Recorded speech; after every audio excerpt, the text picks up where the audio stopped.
Welcome, friends, and thank you for joining us today for our contemplation and review of the 9 essential relations. These 9 relations are foundational to the science of relations, the new astrology, the science of triangles, the science of the rays, and the science of the centers.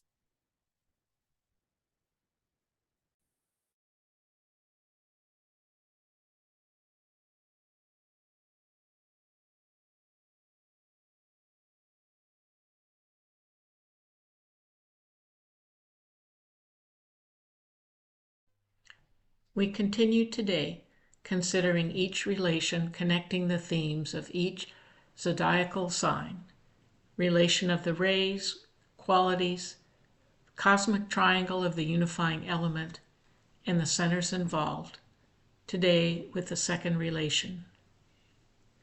The second relation between the astral body and the physical. The watery element in the astral field found in the various planes, found in the cosmic, planetary, and constitution of man. The quality of patience in service. The theme of service through occult meditation. The solar plexus center, using the throat center as related to expression, the sacred word, sound, and silence. Given by the Tibetan master in a treatise on white magic, pages 87 and 88, we contemplate in this series and correlate in our service in dissipating glamour and dispelling illusion, beginning with dissipation of individual glamour, considering with each relation the themes of each zodiacal sign, quality, and centers involved.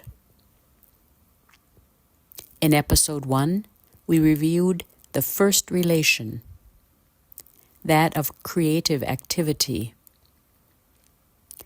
the relation between male and female physical bodies. In the veil of illusion, which DK tells us, the symbol oft engrosses attention, and that which it represents is forgotten. In the solving of this relationship will come racial initiation, and it is with this that the race is now engrossed. We oriented our contemplative process to considering the quality of tolerance, which is lacking in first, third, sixth, and seventh ray expressions. The theme of initiation, Capricorn, and touch, the use of the hands, the creative centers, the sacral and throat centers, and humanity as the planetary center.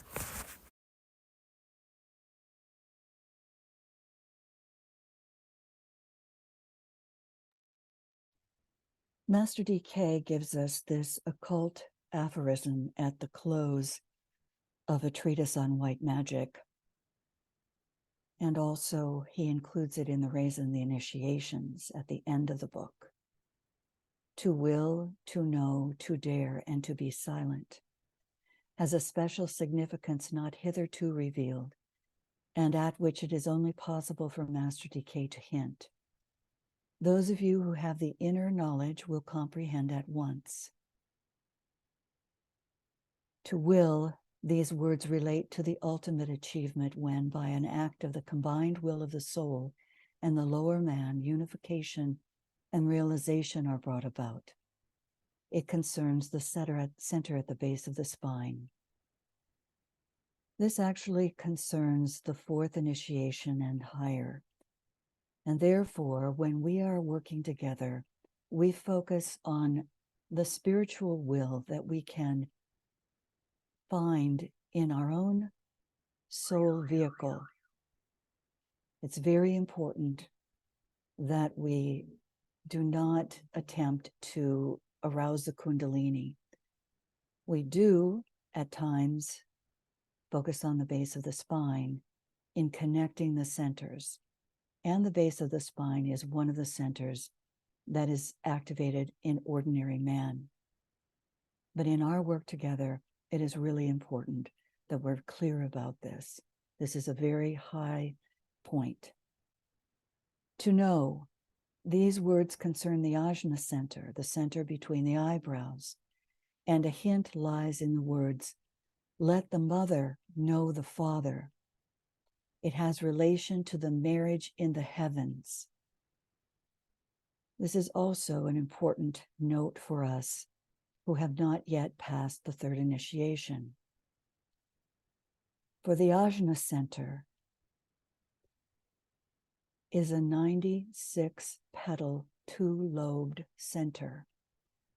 In our work, we use the ajna center, acting as if, and using it as the screen of the mind and connecting to the petals of the egoic lotus. This particular to know relates to a much higher level of use of the ajna center as it connects and integrates with the crown center. Again, a very advanced point. Today, these words give the clue to the subordination of the personality and have a close connection with the solar plexus, the great clearinghouse of desire and the astral forces, and also the main center of the transmutative work.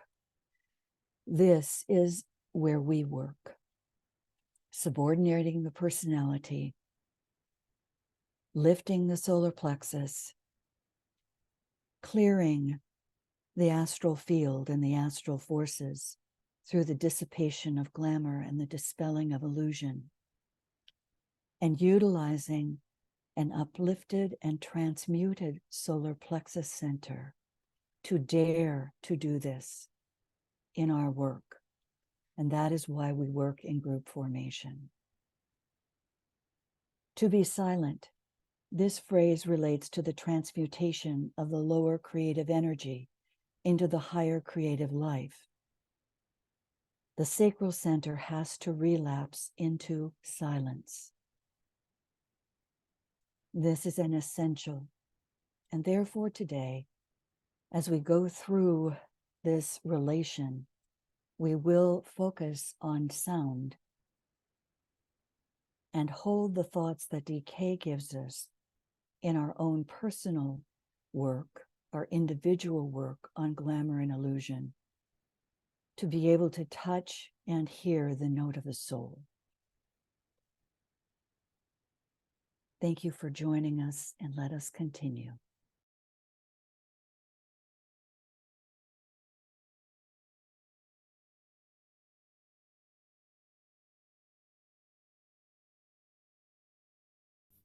Understanding and applying the concept of as above, so below. In this, the science of relations, foundational to opening to the incoming new astrology. Let us continue in our review of the series of relations that humanity must accomplish as given by Master DK in a treatise on white magic in the section on the overcoming of hindrances. Quote, relation is established between a positive and a negative vibration, and the study of these relations carries much information to the student and is part of the teaching given in preparation for the first initiation. Unquote. The relation between the astral body and the physical etheric body.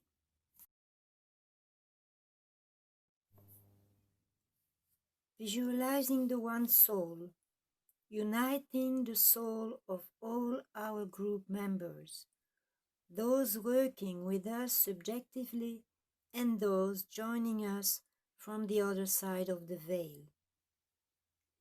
In unison we sound the protective formula. Uniting touch, hands, light and love, while making the sign of the cross of divinity. As the soul we work in light, Ajna Center, and darkness cannot touch us, Heart Center. We take our stand within the light, Manas. We work, and from that point we never move, Buddhi. Let's pause briefly to affirm the purity of our motive as we aspire to greater understanding of Master DK's teachings and our intention to expand our conscious service under the law of love for the good, the true, the beautiful, with the guidance of the soul and protection of the higher lives focus in the heart of our group.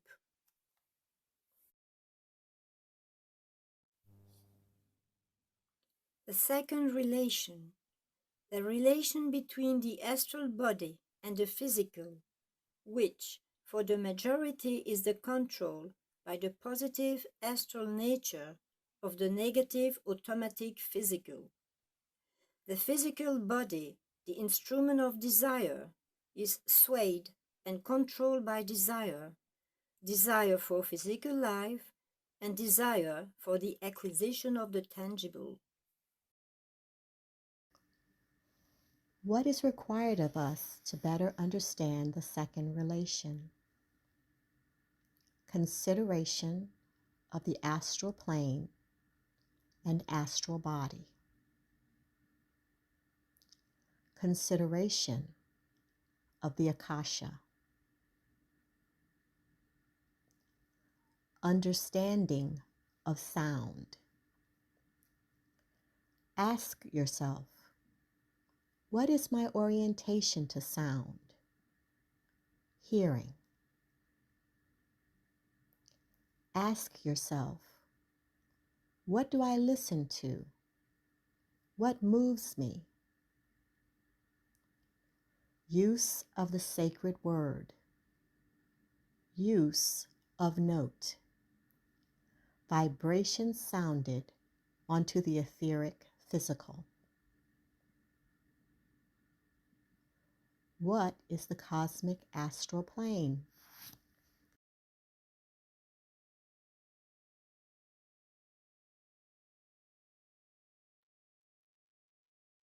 What do we need to remember or to learn and integrate in relation to the astral body?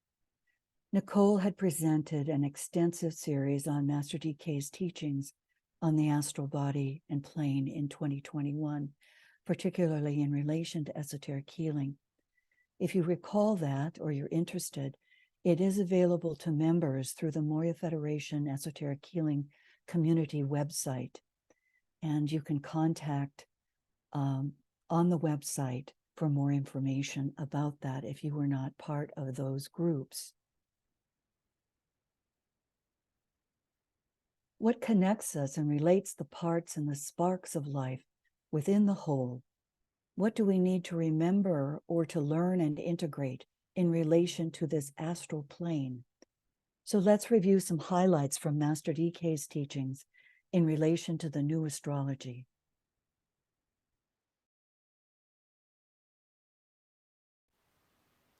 Correct relation between forms will result in the harmonizing and right adjustment of physical plane life. Correct response to one's environment will result in correct rapport with the soul aspect, hidden in every form, and will produce right relations between the various parts of the inner nervous structure to be found in every kingdom of nature, subhuman and superhuman. This is as yet practically unknown, but is rapidly coming into recognition, and when it is proven and realized, it will be discovered that therein lies the basis of brotherhood and of unity.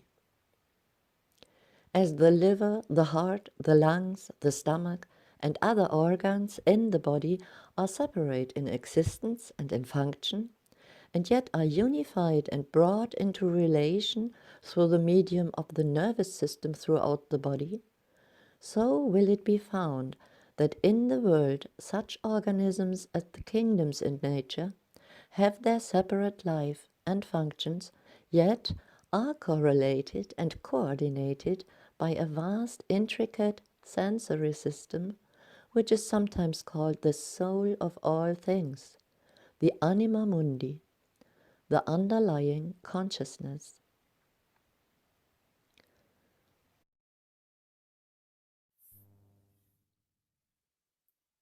Let's begin from the top down. Out of all the many energies which impinge upon, pass through, and produce effects upon our planet, esoteric astrology emphasizes the following four types of force, because they affect what might be called the personality of our Earth. 1. The quality of our solar system. God is a consuming fire, but God is also love. This is the teaching of both esoteric and exoteric truth. 2. The quality of the logos of our planet as it pours through the chains, the rounds, the races, and the kingdoms of nature. 3. The quality of the Earth complementary planet, which is the Earth polar opposite, esoterically considered. This planet is Venus. 4. The quality of the attraction of the three planets which produce an esoteric triangle of force.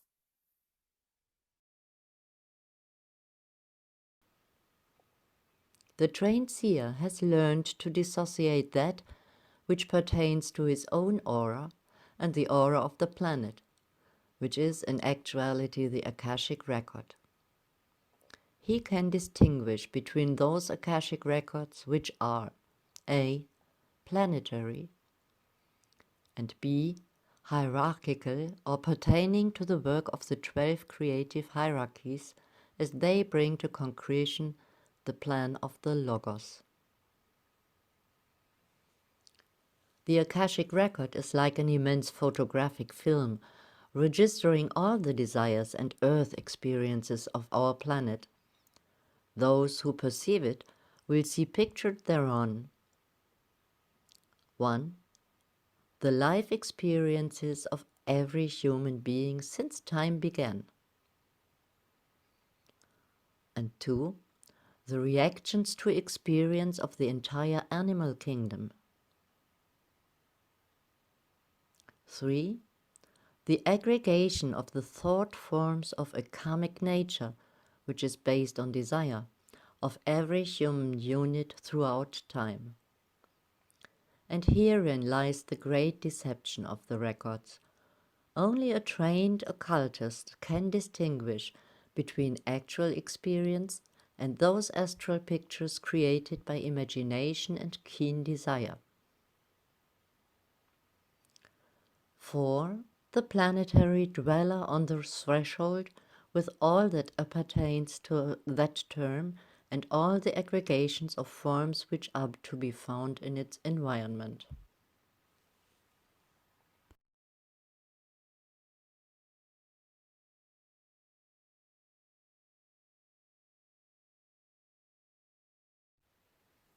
Cancer, Scorpio, Pisces. The water triplicity. Water, being the symbol of substance and of material expression plus emotional motivation, relates the whole of humanity to the astral plane as a whole and to the world of astral glamour and reaction, and to the world of focused incarnation for the masses.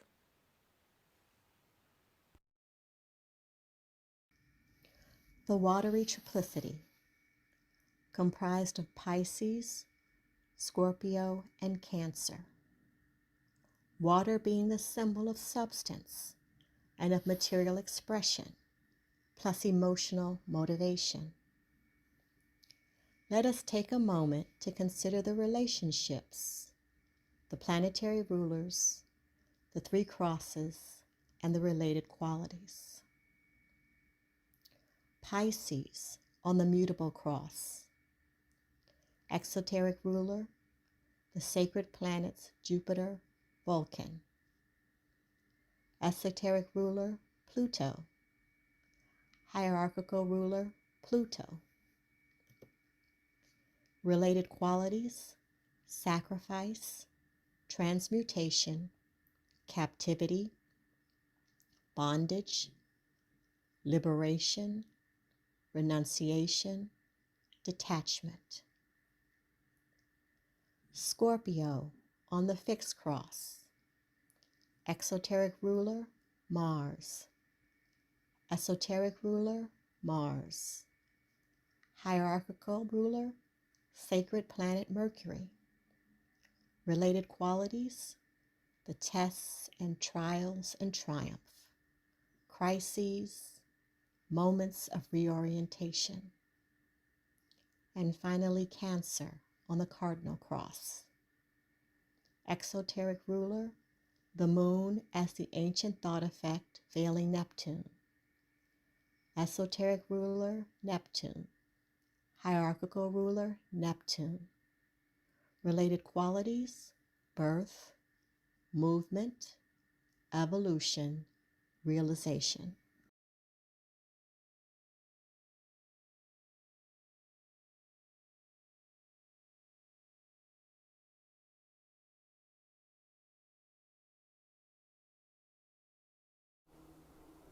As you review this tabulation of the states of being, note that only Scorpio appears in relation to the watery triplicity in the lower seven.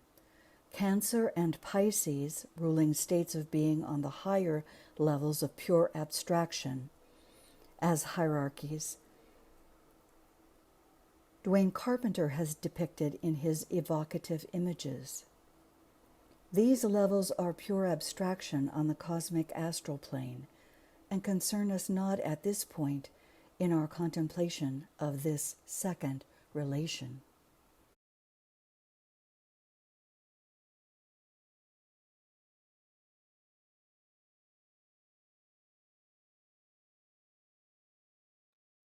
Just as a reminder to us, though, the first five are regarded as pure abstractions, and the first four hierarchies have achieved liberation, and that was done in the first solar system. And their influence reached our Earth through the medium of the fifth creative hierarchy. The fifth creative hierarchy, also numbered the eighth, is on the verge of liberation. It is peculiarly connected with the 10th creative hierarchy, with the constellation Capricorn, and with the human personality, which veils and temporarily hides the Christ principle behind both form and mind. 8 is under some numerical systems regarded as the number of the Christ. The 5 liberated hierarchies are in their totality the sum total of manas, or mind.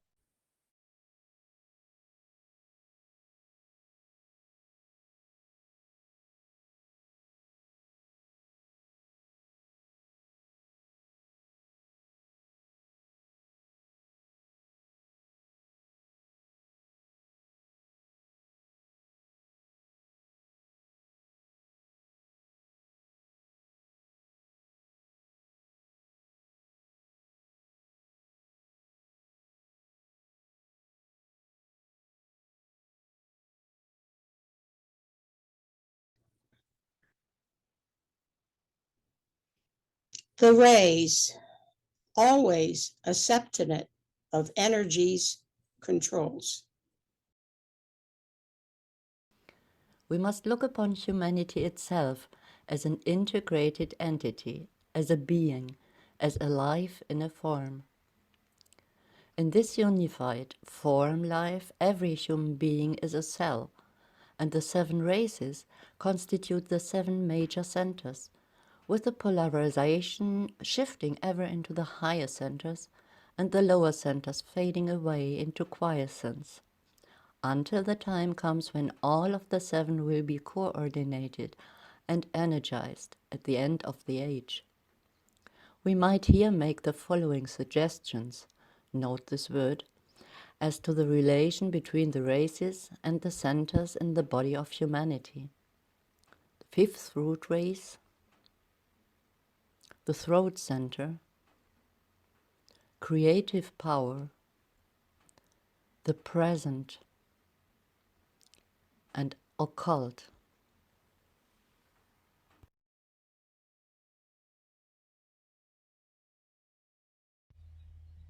Keep in mind, as we consider this relation, the human kingdom, humanity, is ruled by the 4th ray of harmony through conflict. When the egoic ray is the attributive ray of harmony, the 4th ray, along the line of the inner realization of beauty and harmony, it causes the shattering of the causal body by the knowledge of sound and color and the shattering effect of sound.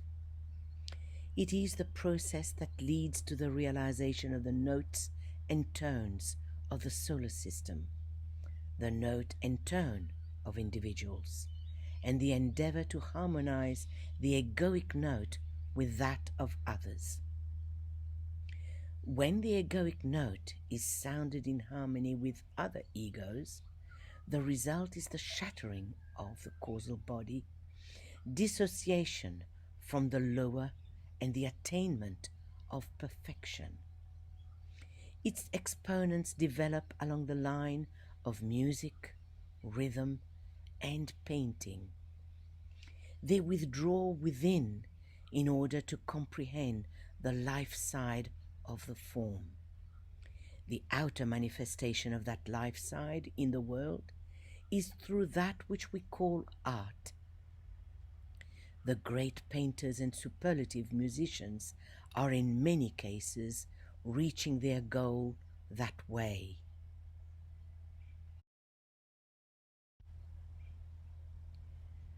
All the rays are imperfect, as these stream into our being on any level, because our solar system is not perfected or sacred, and our planetary being is not yet perfected or sacred. Given the initial premise that deity itself is working towards a perfection past our comprehension, it may be inferred that there may exist for the gods themselves and for God, as the life of the solar system, certain limitations and certain areas or states of consciousness that still await mastering. These limitations and relative imperfections may cause definite effects in their bodies of manifestation. The various planets as expressions of lives, and the solar system as the expression of a life. Given also the hypothesis that these outer bodies of divinity, the planets, are the forms through which certain deities express themselves, it may be a true and logical deduction that all lives and forms within those bodies may be necessarily subject to these limitations and to the imperfections growing out of these unconquered areas of consciousness and these states of awareness, hitherto unrealized by the deities incarnated in planetary and solar form. When we review the rays as astral forces and how the rays have positive and negative expressions on the astral plane, remember this: we are part of an imperfect, non-sacred planetary system. We live and move and have our being within that body, this planet.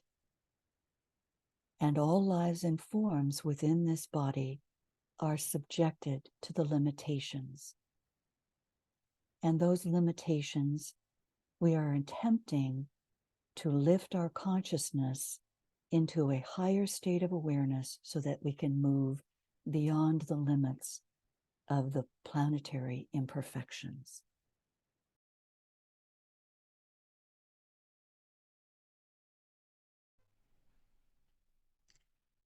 In relation to the astral plane, we must consider the solar plexus center, the sympathetic nervous system, and the pancreas. The close relation between the 7 major centers and the 7 major glands of the physical system must never be forgotten. The 2 systems form one close interlocking directorate, with the glands and their functions determined by the condition of the etheric centers. These, in their turn, are conditioned by the point in evolution and the gained experience of the incarnate soul, by the specific polarization of the soul in incarnation, and by the rays, personality, and soul of the man. Forget not that the 5 aspects of man, as he functions in the 3 worlds, are determined by certain ray forces. You have the ray of the soul, the ray of the personality, and the rays of the mental, the astral, and the physical bodies. And as those in healing studies have learned, the astral plane is the dominant force to the astral body, and the solar plexus center is the major transmutational center through which disease develops in the etheric body.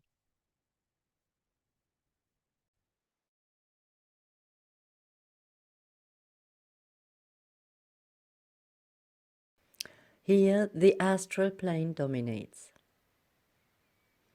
A mass emanation which sweeps the astral body of man into strenuous activity is the impulse of desire of the astral body of the 4th or human kingdom, viewing it as a whole, or as the expression of a life. This sentient body of humanity responds in an unrealized manner to all the 4 types of astral energy. And according to the caliber of the individual astral body and according to the stage of development, so will come response. It is in this fact that the roots of mass psychology and of mob rule lie. The wind howls. It is so free to make noise, to move, fast and fierce, and pierce the false shelter of night. Tonight, I might scream down the wind, whip at windows, shiny and clean, keeping me out of my home. Tonight, hold tight. I will shake the sashes, make mad music, run the rain riot. A while, then dry up and whisper away.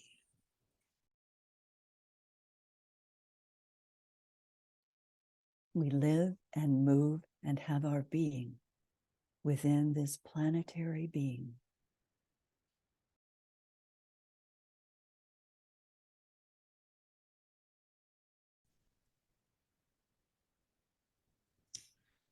The Agnosurians respond to the sound. The waters ebb and flow. Let the magician guard himself from drowning at the point where land and water meet. The midway spot, which is neither dry nor wet, must provide the standing place whereon his feet are set. When water, land, and air meet there is the place for magic to be wrought.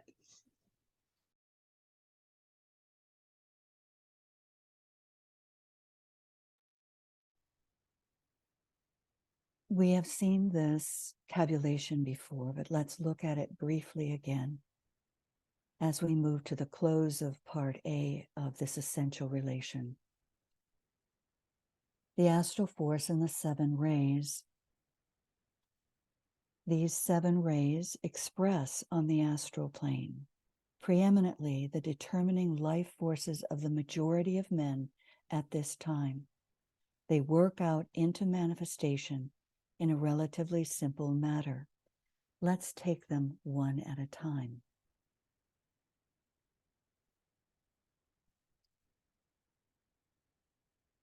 First ray on the astral plane or with astral force, the origin is the head center. The positive expression for the first ray is sacrifice and dedication of the I. The midway point, emotional idealism, which is the highest point of the astral plane. The negative, the dramatic I, and self-pity.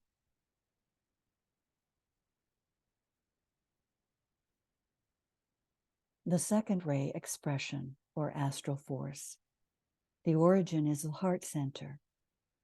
The positive expression for ordinary man, polarized on the astral plane, is soul love and group love, achieved through the imagination.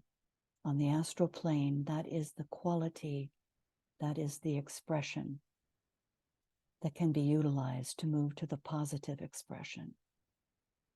The lower expression is personality and self-love. Those are the negative ways in which the second ray is used as astral force. The third ray as an astral force. The origin is the sacral center. The higher expressions, the more positive expressions for a man polarized on the astral plane, parental love and group life. Clairvoyance is the sense or quality that is being developed. And the negative expressions, sexuality and overactivity.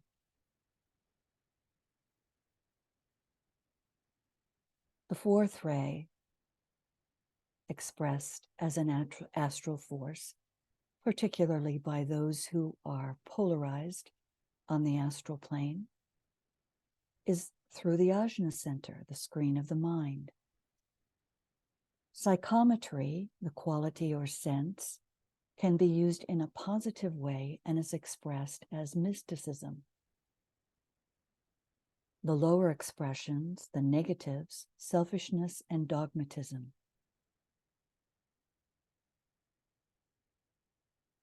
The fifth ray, as an astral fourth, the origin is the throat center. The positives are inspiration, sensitivity, and creativity expressed on the astral plane. The sense, clairaudience, sound coming into play. The negative, lower psychism. The sixth ray on the astral field, or forced, or as a force on the emotional plane, the origin is the solar plexus center. The corresponding sense is not given. The higher expression, the positive expression, is aspiration and right direction. And the lower expression is emotionalism, the source of many glamours that plague mankind and plague individuals, and the source of many illnesses, physical illnesses that are developed because of the astral polarization. On the path of discipleship, the astral body is brought into subjection by the ray of the soul as it pours through the second tier of love petals. The second tier of petals, the love petals. And so there are 3 petals. Those 3 petals of the second tier are involved when the ray of the soul is utilized and the solar plexus is lifted. And finally, the seventh ray, the astral force of the seventh ray, the origin is the base of the spine, and there is no corresponding sense that is given. Moving into a positive, it is the use of white magic. And then, of course, we know that the opposite or the negative is self-interest, pure selfishness, and black magic.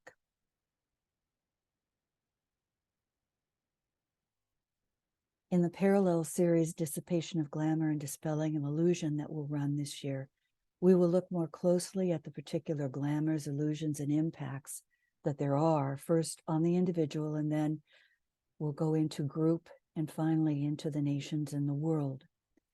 This group study is on the first Saturday of the month, usually in 2024, and new recordings are posted monthly on YouTube.